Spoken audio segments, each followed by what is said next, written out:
c'est beaucoup de sensations. Et quand on sort de la table, d'un coup, il y a l'air qui nous prend vraiment et c'est sympa.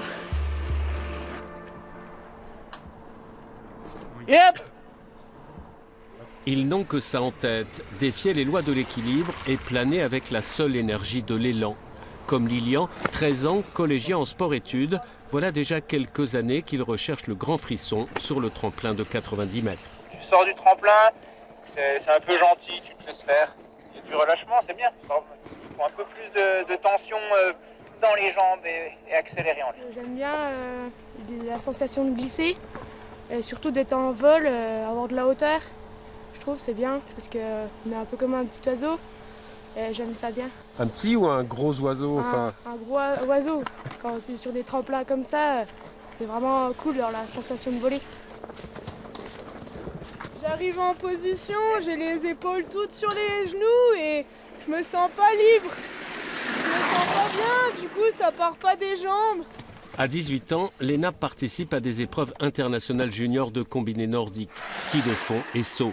Alors les résultats bien sûr sont importants, mais il ne faut jamais oublier les fondamentaux, le plaisir et un sentiment étrange et nécessaire dont les garçons n'aiment pas trop parler. Quand on est en l'air, il y a de la vitesse, il y a des sensations fortes aussi. Et c'est vraiment se dépasser aussi, parce qu'il y a de la peur qui joue, qui rentre en jeu. Et c'est trop bien, quoi. Enfin... Pourtant, même s'il faut être un peu casse-cou pour se lancer, les faits sont là, le saut n'est pas un sport dangereux.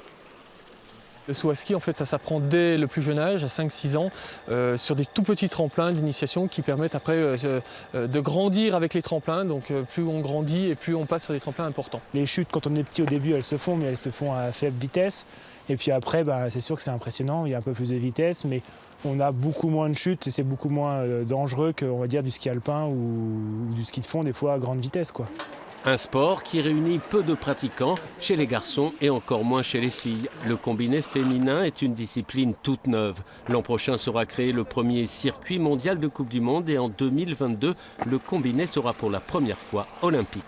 En France, on n'est vraiment pas nombreuses et c'est vraiment dommage parce que c'est un sport qui devrait se faire connaître, je pense. Et il y a vraiment des places à prendre et c'est vraiment quelque chose de beau, donc faut venir essayer. Planer avec la seule énergie de son corps et de sa tête, une condition préalable, savoir tenir sur des planches pour ceux et celles qui aiment les défis et aller à chaque fois un peu plus loin.